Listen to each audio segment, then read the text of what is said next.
Everyone ready? All right, Haley, we're ready.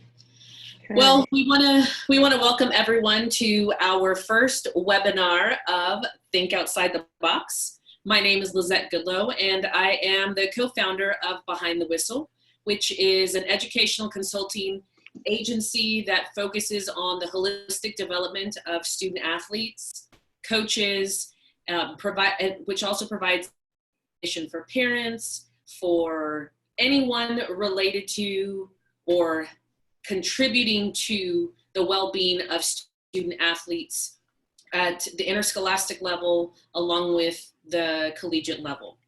We host conferences in the summer and we host other events throughout the year. We bring different professionals from various disciplines together and we talk about critical topics and we have critical conversations with different people. That's how I met my co-host, Haley Eckerman, and she's going to introduce herself, followed by the rest of our panelists for today.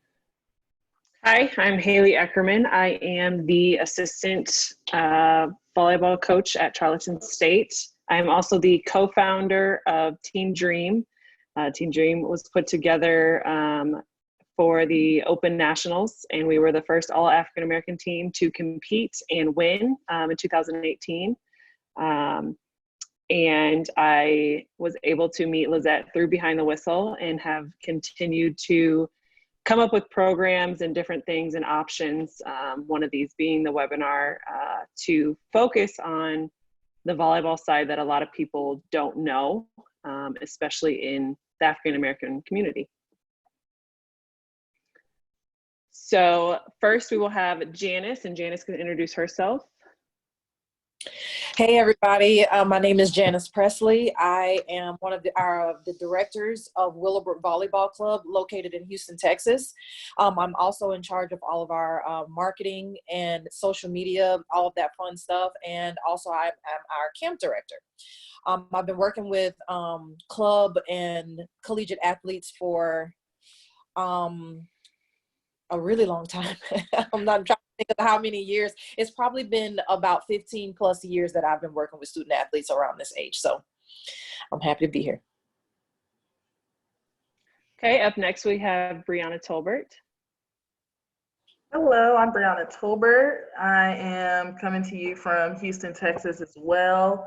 I was four-year letterman at Baylor. Now I am a head coach. It's my 6th year coaching at Cy Lakes High School out there in Cy-Fair ISD. I'm also the head coach of our top 13s team at Texas Tornadoes, based out of the Houston area as well.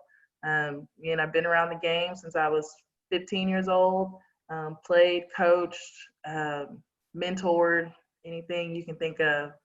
So I'm excited to be here and excited to really see my kids when all this is over. And last we have Marlene Holmes. There we go. Hi everyone, my name is Marlene Holmes. I am in South Florida. I'm about 45 minutes north of Miami in a little city called Coconut Creek. I'm super excited to be here. I'm a social worker and also a third-year PhD student who's focusing on the transition and the lived experience of Black female collegiate athletes. And through that journey, I started to do a lot of discovery about myself and my journey. I started volleyball in 7th grade and went all the way through college with it. And there's a lot of information that I realized that I went through but never was able to really identify it. So through that, I founded the BFCA Experience, which is my own company. I'm super excited because it focuses on athlete development. We do specialize obviously in the Black female athlete experience, but we do all the emotional, psychological discussions and strategic models that we can really use to help through the coach's lens, the parent's lens, and also the student themselves. So I'm excited to be here. Awesome. Well, thank you all for being here. And people are probably wondering, okay, Lizette, how do you come together with all of phenomenal women? I was a volleyball coach, a head volleyball coach for 15 years in the state of Texas, from South Texas all the way to the DFW and the Houston area. And I took a break because it was time to focus on my son and his athletic experience and academic experience as well through the public education system. So with that said, our conversation today is going to be centered around how COVID-19 has impacted the volleyball world at the different levels. And that's decided to bring the coaches from all three levels to come together and have this conversation. And Marlene's going to come in and she's going to help facilitate some of the discussion as well, along with answer some questions that maybe parents may have, student athletes may have, or other coaches may have. So we're going to start with our first panelist, Janice. So Janice, there was some interesting news that just came out yesterday or last night, actually, about USA Volleyball. So if you would just kind of touch a little bit about what came out and how your club is dealing with that information. Well, Lizette and everyone else, the information that transpired yesterday was finally USA Volleyball decided to cancel the Girls Junior National Championships that were originally supposed to be held in Dallas, Texas. And so basically that has pretty much ended and finalized everyone's club volleyball season. And that's a major impact on a lot of the clubs, because that was kind of the one last hope and the one last hurrah that everybody was looking forward to going to compete. But I think it's a wise decision of USA Volleyball to do that. And on both sides of the fence, you know, it's unfortunate for all of our student athletes that are not able to compete, because this is the one thing that they all look forward to and that they strive to in the end in all of their seasons. And then to have it not be able to, you know, go there and compete is unfortunate for all of the student athletes that's involved. Now, when we first got into quarantine, will you tell people where you all were at in terms of your season and how you dealt with the communication and with the players and parents, and you know, people invested a lot of money. So now what happened? Yeah. So when everything first started, it was about the second week in March, which is when here in Houston, that's when all the kids are either entering into their spring break or they are finishing their spring break. Most of us were entering into spring break, which is the peak and the spearhead of the season right before they go into what we call qualifier season. So everybody was gearing up, and this was right as, you know, we're heading into it. And then for everybody to say, okay, well, pause for a second. We're gonna wait because this disease is out there.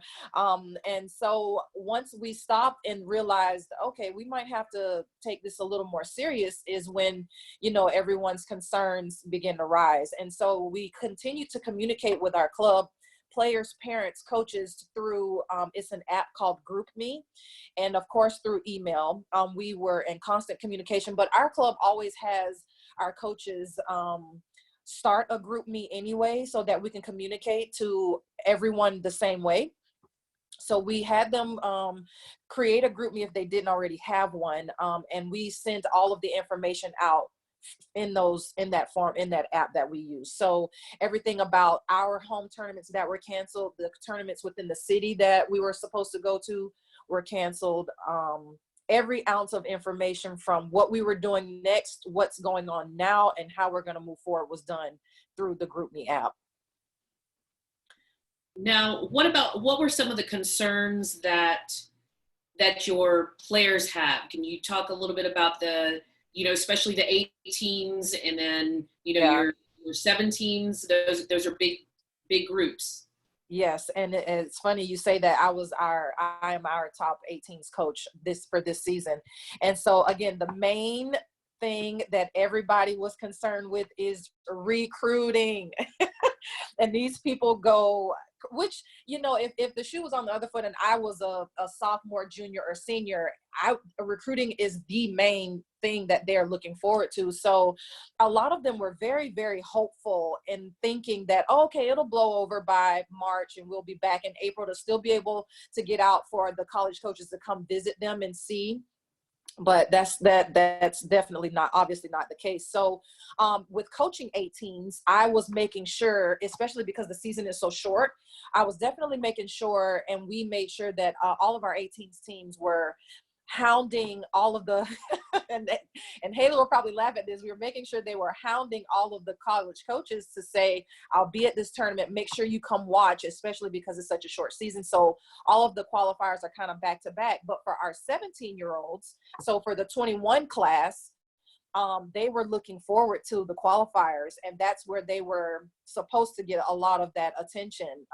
And especially with the NCAA mixing up a few new rules that have come out within the past probably 2 months, it kind of, it just wasn't as fortunate and didn't work out in their favor for our 20 or 21 class. So for the class of 20, we still had a few kids left in there.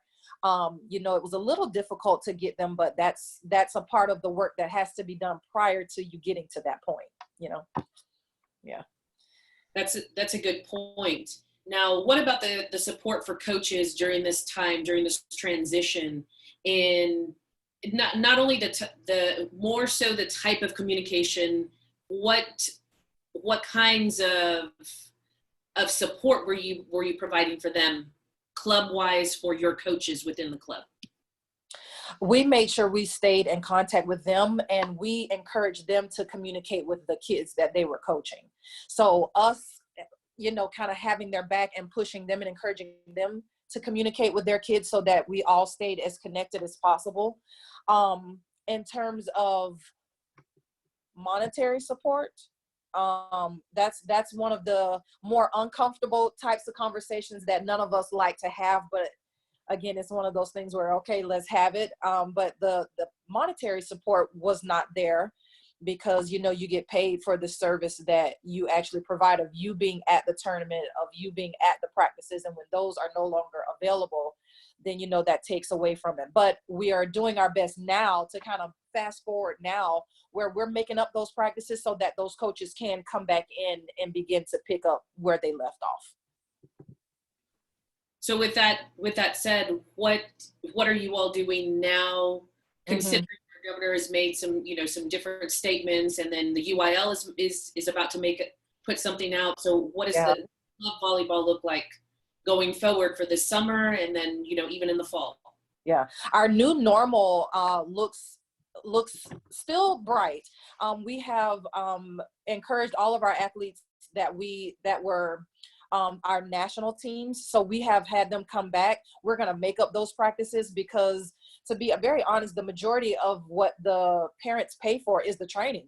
And so we want them to be able to get their money's worth out of the training. So you know what, we're gonna honor that. We're gonna stand up and say, you know what, we are gonna train these girls, whether there's a GJNC at the end of this thing or not. They need the training.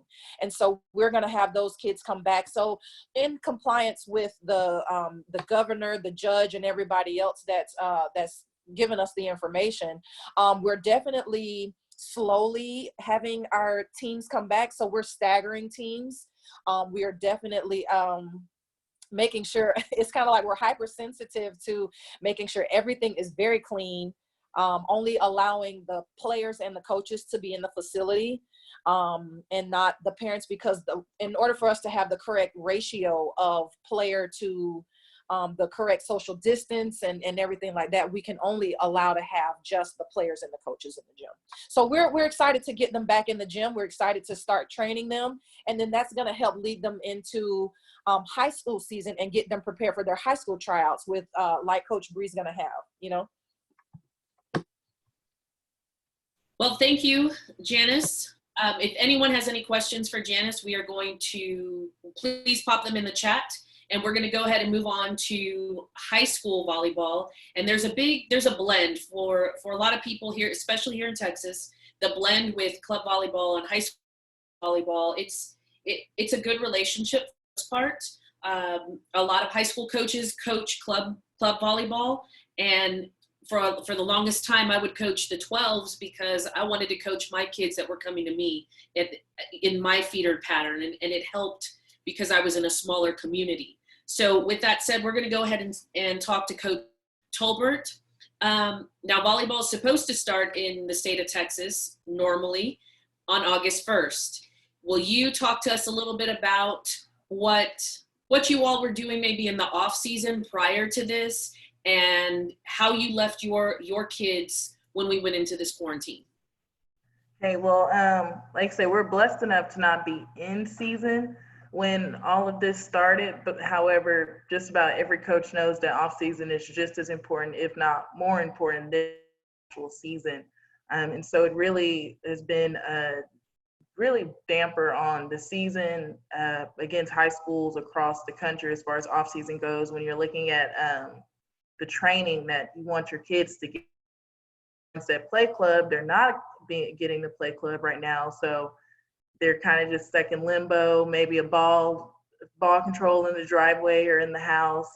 The weightlifting isn't there, the agility training isn't there, social distancing. I can call my kids and they're like, well, my mom won't let me go past our driveway, so I'm not getting to go play with my friends.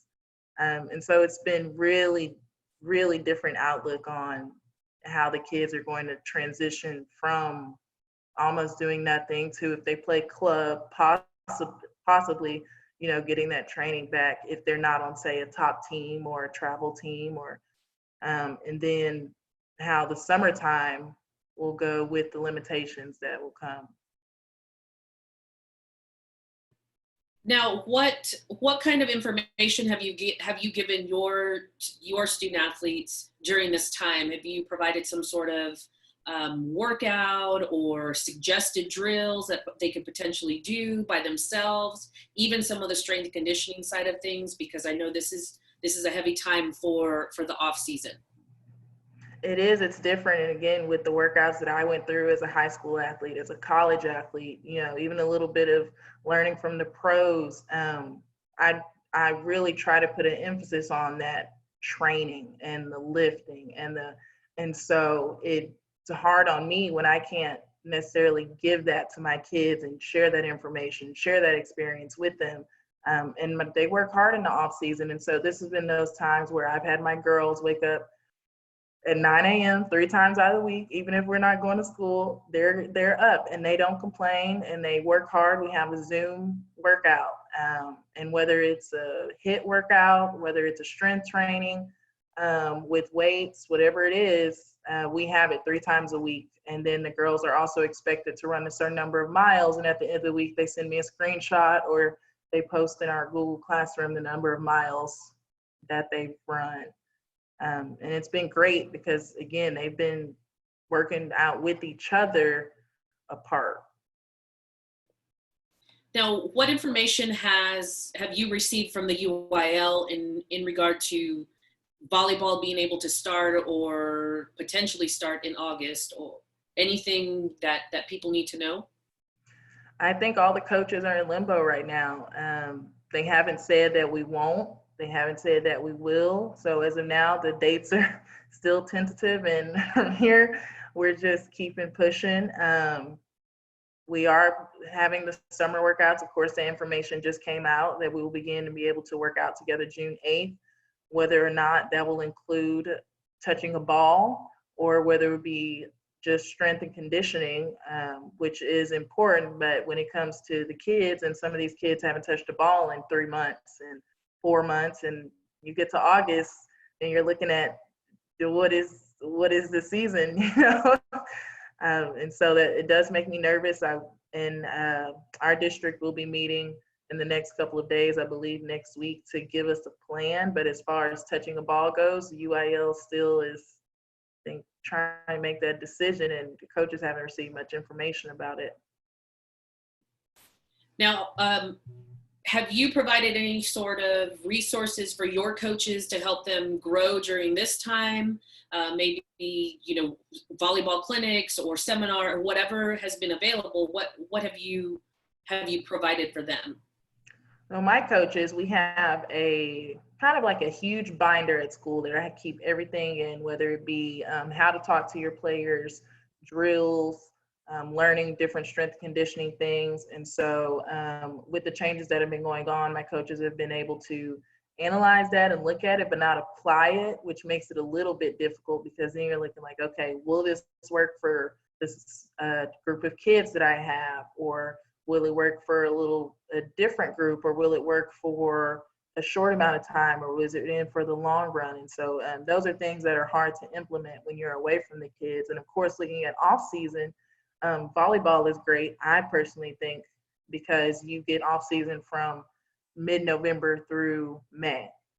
And some coaches just want to play all year. I'm like, no, we're getting this work in. And so when you're looking at just the building of the program and the building of, establishing the relationship with the coaches and the players, that's really something that is being missed. We miss our girls, the girls miss their coaches, and our communication with each other is strictly, whether it be a Fellowship of Christian Athletes meeting, we do have those every week with our kids, and different coaches conferences to see how we can support our kids. That's about as far as we get. Well, that's a lot. I think people during this time have been able to take that time and do some self-development as well, especially as coaches, because we're on the go all the time, especially, in season, but even off season, and then to break up the monotony of what off season can be, because it is so long for our girls and for our coaches. And then aside from that, at the high school, at the interscholastic level, our coaches coach more than one sport. So they may not have time to focus on certain things that we would like them to focus on in relation to volleyball. And now they have a little bit more time to focus on those things. So once again, thank you, Coach Tolbert. If anyone has any questions, pop those in the chat, and we are going to make the transition into the next level, which is the college level. And Haley's got a lot of good information to talk to everyone about, which will tie everything together. So Haley, welcome. Will you tell us a little bit more about what you all have received from the NCAA? And I know you just got some big news last night as well. Yeah, it's crazy because I feel like I try not to check my phone as often, but I want to check to see updates. I want to be on social media to see the updates. Our compliance guy has been great. He's been sending us an email probably every other day, or at least once or twice a week, just showing the new Q&A questions from the NCAA compliance wise when it comes to us for recruiting, of what we can look for in a kid, what rules have changed because of COVID. If there's so much that has changed rule-wise, and our school actually is going from Division II to Division I June 1st.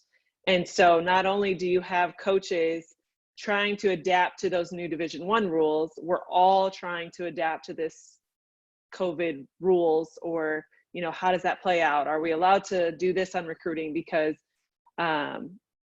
there's so many things that we were only allowed to do in person. And now it's like, well, since we can't do that, what are we allowed to do? So when it comes to official visits or visits, we're so used to right now kids coming in on those visits, those unofficial visits, seeing us.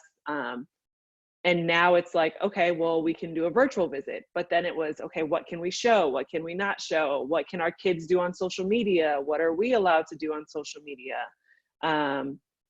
For the month of May, we were in a quiet period for volleyball alone. And so, okay, are we able to reach out to them, or are we not? Like there's just so many rules that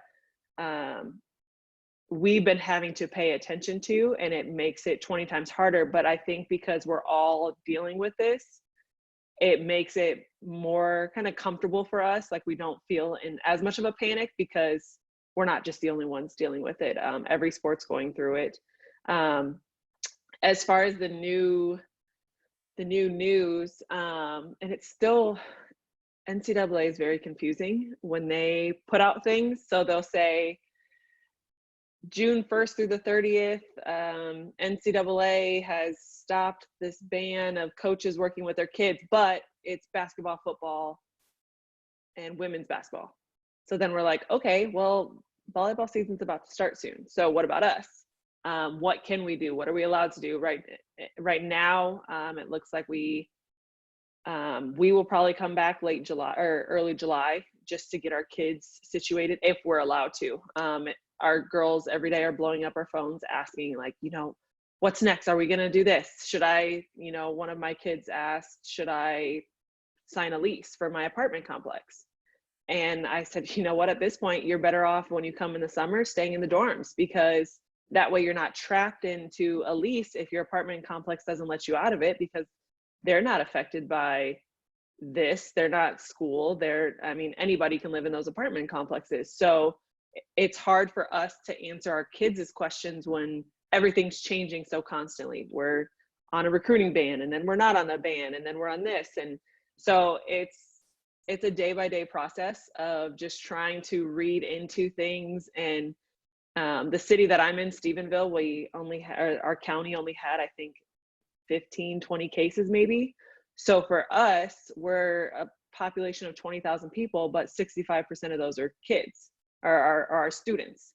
And we were on spring break the week before this happened, the 9th or whatever that was. And so we kind of told our kids to stay home. So we didn't have as many cases or as many issues because those kids didn't come back and then get sent home. So I think for us, we're a little bit more positive of, okay, we just need to work on how are we gonna say, okay, we'll do 5 groups for volleyball, 5 groups for football, so that we're kind of like what Janice said, social distancing with the correct numbers. But I know Lizette and I were talking when we were saying, okay, well, what about sanitizing volleyballs? Well, with that material, we can't just spray it down like they're doing a weight room.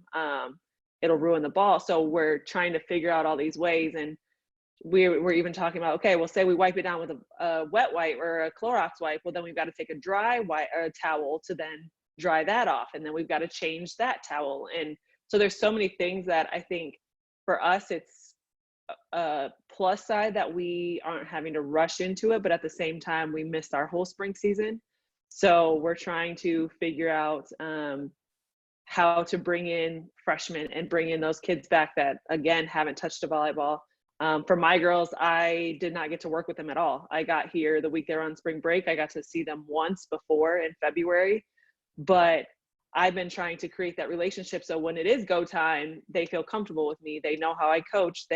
So we've been doing Zoom calls, and I've been kind of digging into them more of, okay, how are you coached? Can I get on you like this, or do I have to pull you aside from them? So trying to do that through Zoom isn't easy, but getting everybody together and staying together has been fun, but tough.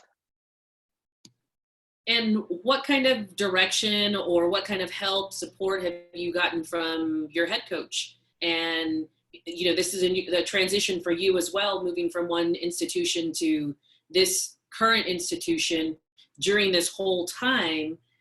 I mean, what kind of support have you gotten? So my head coach, Mary's been awesome. Coming to the university with my background, she already was asking me, hey, well, what do you think we should do? And wanting the input of, okay, you were at a top university that had this money. Now we're not a Texas budget. So what can we do? So that was already how things were portrayed. And so now it's a lot more of, okay, hey, can you focus on this, this, and this? She's also our SWA here, our senior women's admin. So she's handling hiring people right now.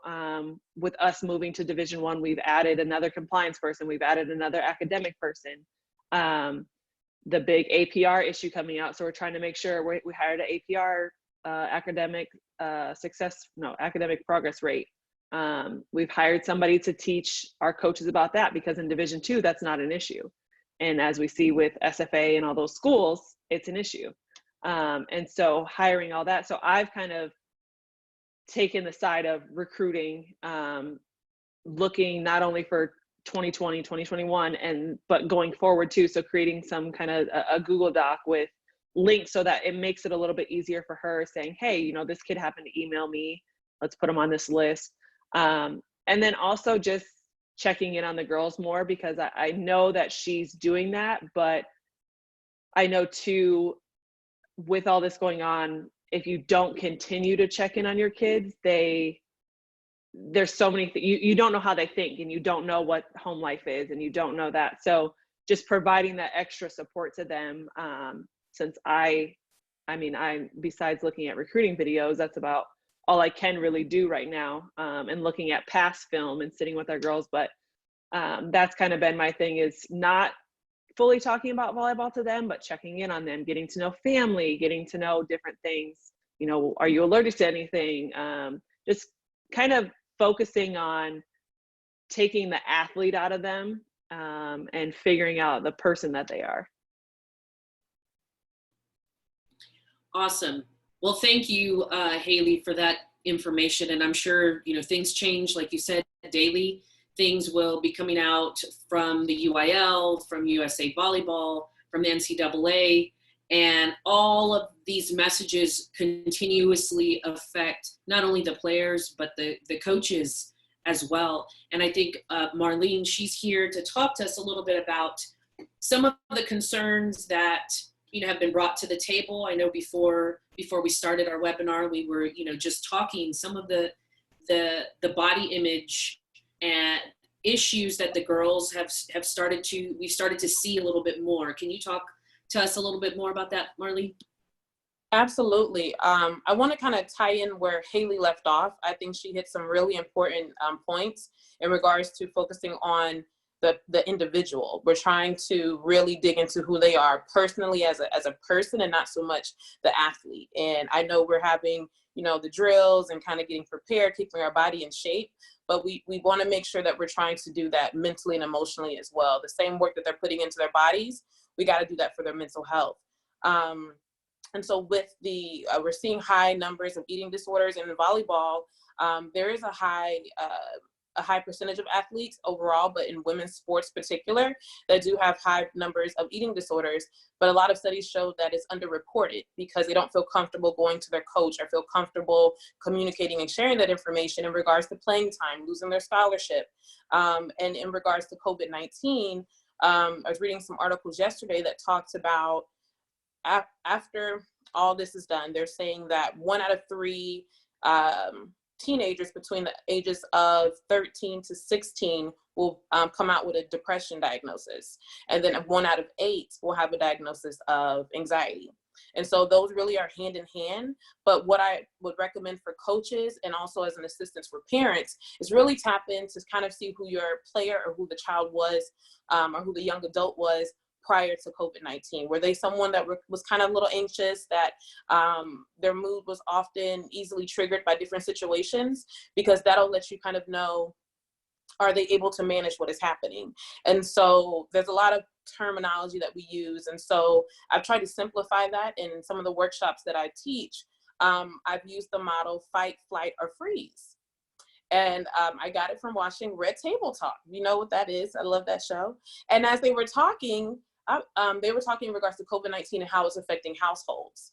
And as this therapist was describing it, I said, wait a minute, that's our athletes. So that's the easiest way to kind of understand what our athletes are going through mentally and emotionally. So if we think about fight, flight, or freeze, some of our athletes may be very angry that they can't play the sport, very angry that we don't have a start date, angry that they didn't get that last game, you know, and they're not playing sports anymore after this. That was it for them. So we have some anger, and that could come out that could be verbal, that could be physical, or it could be internal. You have other players right now that are in flight mode. So that's going to be more the individuals that are withdrawing. They're not talking as much. They're just uneasy. So we see the, you know, increased sleeping, changing of the appetite. This is also going to be the stage where we see the increase in the eating disorders. So when you were an athlete, when you're actually in season, I should say, you could maybe get around wearing the baggy clothes and kind of adjust your food, and now you're home. So we can see the pajamas and see that you're losing weight and see that you're not eating. So we have that coming into play. And then you have the freeze stage. And this is the hardest to identify, because with the stigma of being an athlete, a lot of our players, we have this image, right? We're supposed to be strong. And then when we talked about the women, we don't necessarily want to articulate or share that we're not having a good day, because we're showing that we're not strong enough. So we have that, and that's the hardest to identify. And that's the biggest concern that I have, is that we have athletes that have things going on all in their mind, in their just everywhere, and they can't, they don't feel comfortable enough to say it. So when we're talking to the players, check in and see what their daily routine is like outside of the sport. Yeah, we have the workouts, we have the conditioning, but are you eating well? Are you sleeping well? What are some things that you can find release in outside of the sport? And so we call those protective factors. You know, are you strong in your faith? Are you Netflix and chilling? You know, what are you doing to have some type of balance? Because they're used to structure, they're used to the support, and something to look forward to. And so a lot of them had the world crash. And depending on their background, they may be, maybe they were in school, or just coming to practice was an escape for them. You know, they didn't have to deal with the different stressors in their home environment. Maybe some athletes are home now working, delivering food, and their parents have been laid off, and now they're all that. So I'd really say we need to understand what their current situation is, because when and if they come back to the sport, that can really impact them as a player. And so when I speak to coaches, I try to talk in the coach lingo, and I say, you know, if you want wins and you want those numbers, if you don't take care of their mental health and emotional health, you're not going to get that, because we know that a strong mental health, studies will show excellent performance. So if you have an athlete who's lost their mother, lost their father, lost their sibling, that's going to affect them tremendously. And you have the experience of transitioning in sports and losing the sport is also identified in research as a grieving process. So you have athletes that are going through all the stages of grief only as it relates to the sport. So imagine if they have that and they've lost a loved one, or maybe they've been sick with the virus. So there's a lot of moving pieces that I think is important, but I just really want to emphasize making that space to check in with them. Like when you call and say, hey, we have 9 o'clock workout, maybe one day we surprise them, and it's not about the drills. It's about just checking in and seeing what has been the hardest about dealing with this virus and the uncertainty of what's next. I can also almost assure you of like, wow, somebody actually cares, because sometimes parents don't know how to articulate that. In this situation, the parents are trying to figure it out. So it's hard to teach something when you're learning it for yourself. And I could go on and on, but the other big thing for parents also, if you guys are able to communicate with them, a lot of parents have unhealthy communication skills with their kids who are athletes. So one example that I give is when I was in college playing, my sophomore year, I was at a junior college, and I had a horrible game. It was like the last 2 games of the season. It was horrible. And I called home and I said, I cannot believe I was libero my sophomore year. And I said, I sucked today. Like every ball you could think of was shanked. I couldn't move my feet. I was stuck. Whatever. The coach didn't take me out. What's wrong with her? And instead of getting and my mom's great, but instead of getting that, you know, you have another game, push through, blah, blah, blah, she was like, well, you've been playing volleyball your whole life, so just forget it then. If you can't do it now, you can't do it at D1. It was like, whoa. And talking to her years later, she didn't mean it, but what she meant, but what she said is what she said. And so I couldn't imagine being in this environment now, and you're out in the driveway shooting free throws, and your form is off one day. And mom's like, what the heck? Like, how do you think you're going to go back? So it's talking to the parents as well. This is not the time to say that your child sucks, or this is not the time to say, like, don't you want to start? You can't start playing like that. So we really have to educate parents as well to be more supportive, but we have to be supportive for them, because they are now home. They're being a teacher, a parent, their own mental health provider. So we have a lot to do. So it's a lot of different levels, but I think communication and being present and accepting that you have fear, but knowing how to manage that fear and accepting the uncertainty. If you can say, listen, the governor's changing every day, the mayor's changing every day, the man in the White House is changing every day. So there's nothing we can do about that. We just have to live in the present moment, and that's all you can do. I think you brought up an interesting point with, you know, some of the toxic communication with parents that, you know, that have these high expectations for their children.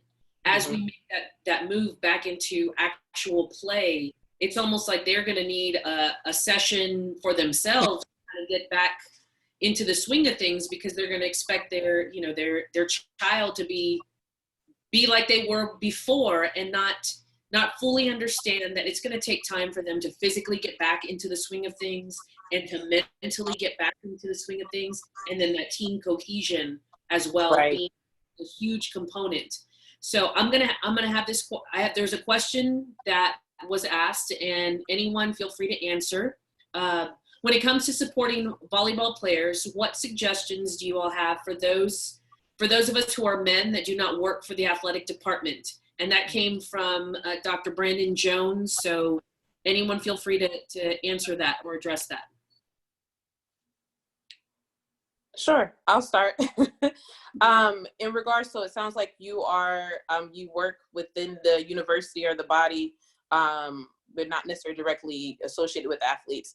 I always say that if you're in that position, the first point of communication has to be the coach. That's the only way you're ultimately going to get to the players. So I say talking to the coach and just seeing how you can provide, what support are they currently doing? And what can you assist with? So again, I think check-ins are the most important. So maybe the coaches just need help with check-ins. Maybe they're only able to do 5 or 10-minute check-ins.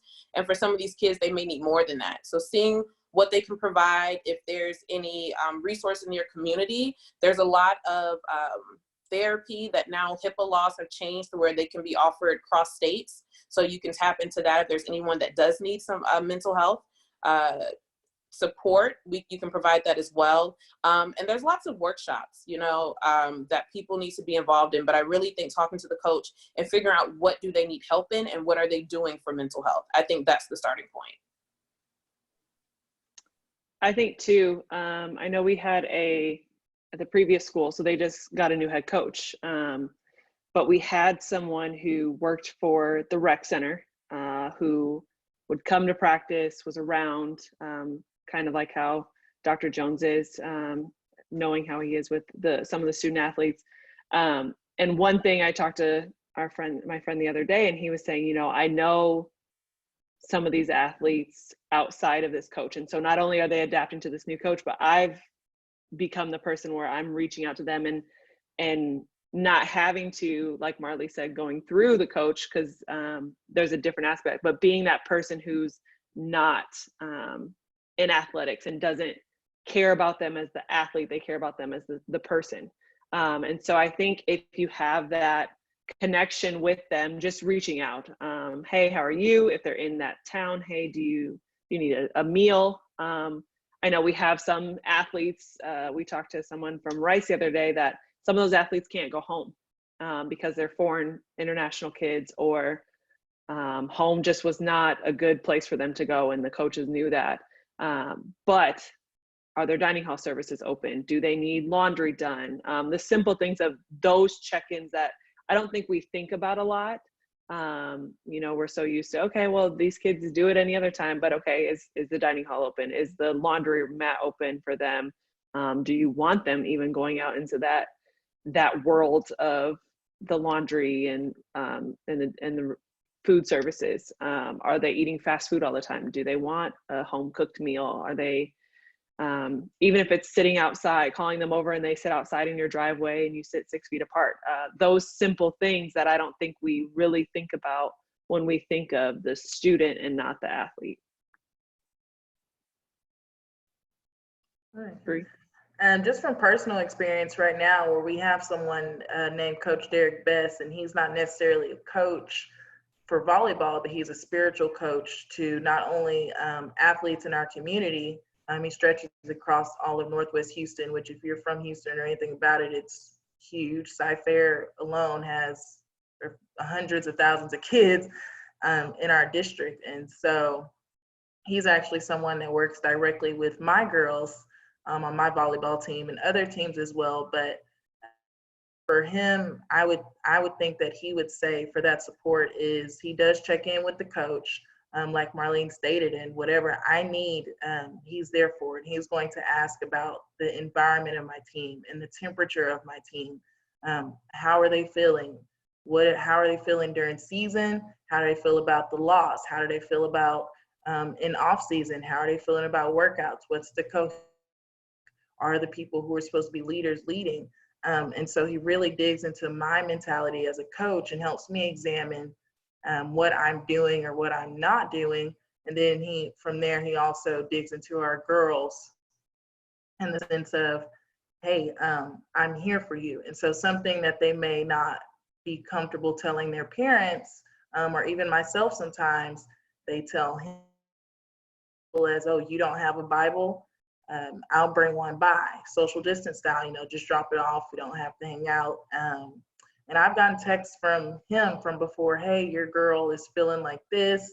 I don't know if she's told you, but maybe you can talk to her about it. And it really helps establish the dynamic when you have that outside support. And female coaches sometimes don't always get the same, I guess, I don't want to say rapport with the girls, but there's times, even as a girl coach, I may tell my male head coach, because I had a male head coach in college, something that I may not tell my female coach or my mom or someone else. And they're different just people that kids need at different times to talk to. So that's something that's been provided, as well as everybody stated, is they know that coach is always going to be coach, and they're going to look at, like Marlene stated too, the volleyball aspect, the strength conditioning aspect, of course, worrying about your health, because they play better and they train better when they know that you're supporting them.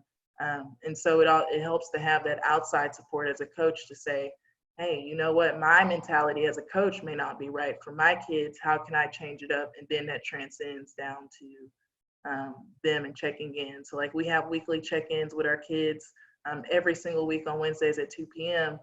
Hey, how are you feeling? What's going on? Oh, you're at so-and-so's house. Well, you have to get out of your house. Great. I'm glad you were able to get away and escape for a little bit. Tell us more about it. Okay, now you're good. So that's been something that's really helped our kids and our athletes during this time.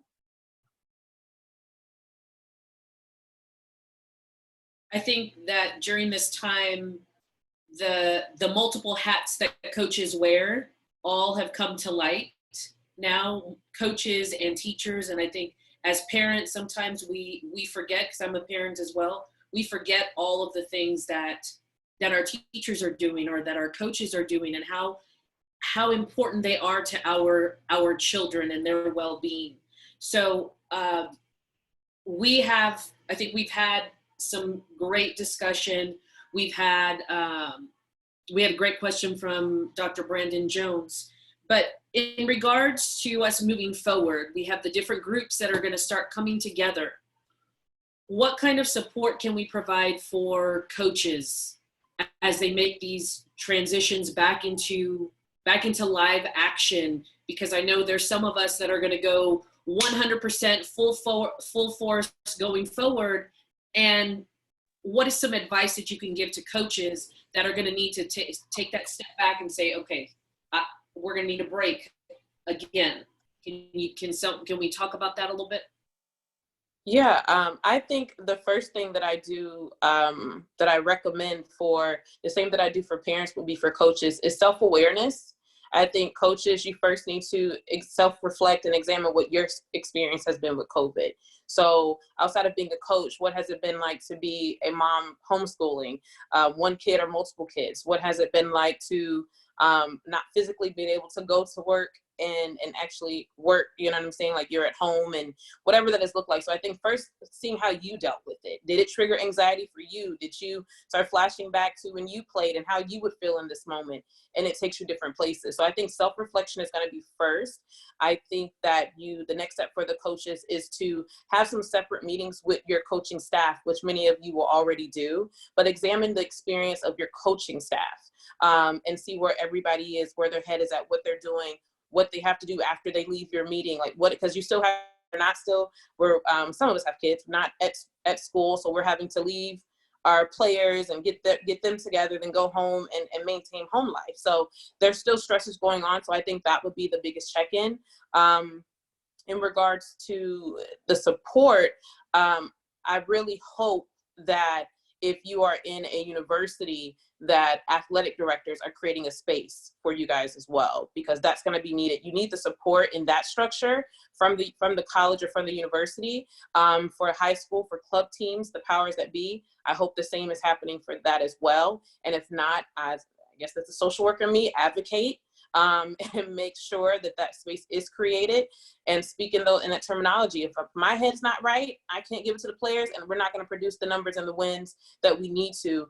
That's going to affect your recruiting. That's going to impact the next class if we don't start well now, because the impact of COVID-19, studies will say we really won't know until like 3, 5, and 10 years how this really has impacted us as a society, as a nation. So I think that's the biggest thing. And then we'll talk about the workshops I gave, and I have some workshops that will be helpful as well.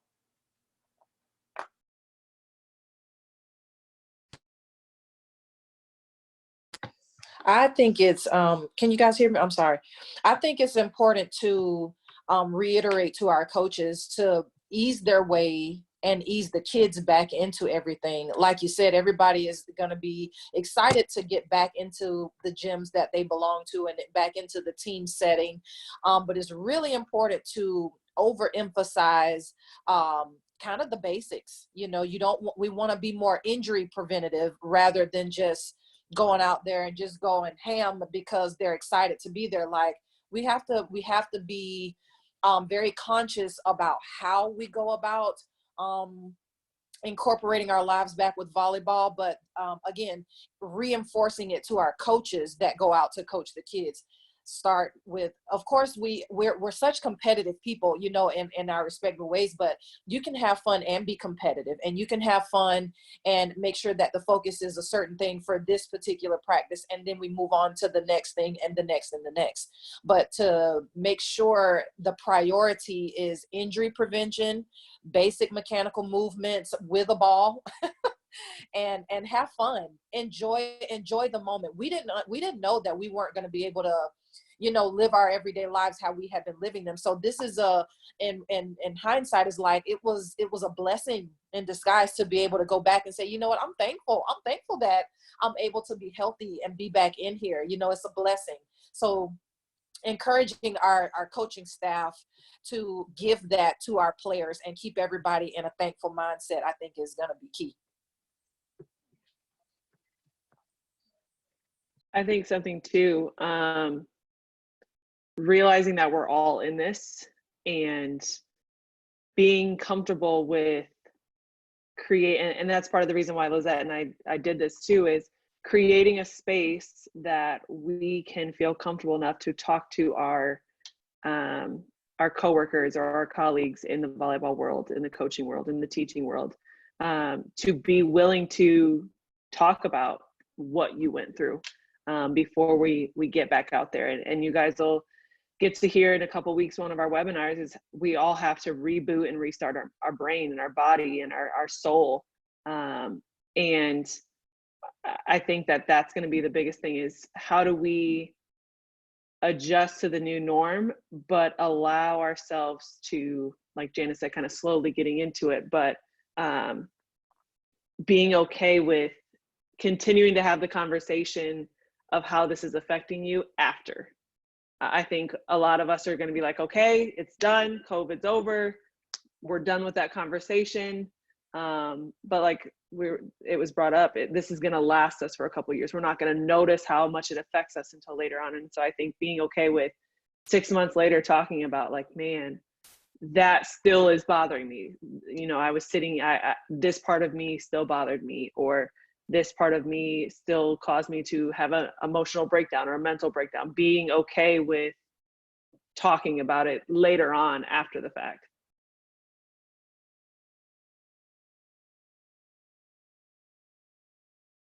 Marley, you have something? Go ahead. I just wanted to tie in what Janice was saying in regards to injury prevention. I don't recall the sports psychologist, but there was a few online webinars I was a part of for the NCAA, and they really emphasized injury prevention. They were saying that right now, our athletes are doing one of two. They're either not working out enough to just keep that muscle memory going, or they're going too hard. And so when they come back to actually play, burnout, like they're just not able to do it. So it's really understanding, is you're trying to make sure the athletes are transparent with you as far as what they're doing and really doing what they say they're doing or not doing, because they're saying that the chance for injury is going to be much higher when you return back to the sport, whether in just figuring out what the athlete was. So that's something to check in as well. And it ties into mental health, because if an athlete is still somewhat disconnected emotionally and mentally, and they're out there running drills, we know if your mind wanders, that means you're not present in the moment. So that also increases your chance for injury. So I think having that conversation with the players and letting them know that, yes, we're concerned for your mental health because that's impacting you physically. And they're not going to think like that, right? They're not in all the conversation, the details. I mean, I didn't think like that as an athlete to see how one connects with the other. But I think if you start talking to them about that and they say, okay, wow, like this mentally, emotionally, physically, spiritually, it really is all connected.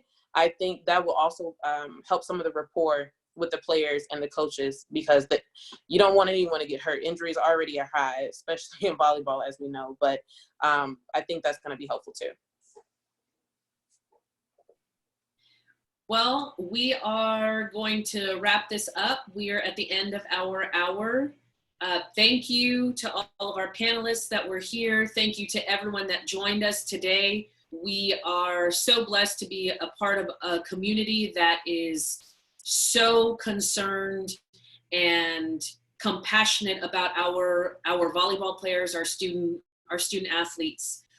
Please feel free to send us an email. You're going to get a follow-up email within the next 2 days with information for our next webinar.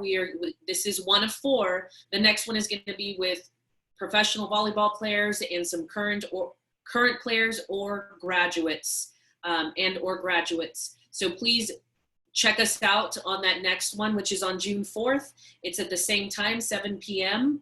And thank you all. We are so blessed. Haley, anything? I think also the email that you put in the registration, if you have a different one than that, please put that in the chat box, because we'll be sending some resources from Marlene with some of her seminars and things that she'll be talking about. Also some podcasts and different resources that you can use during this time to send to your kids and to talk about.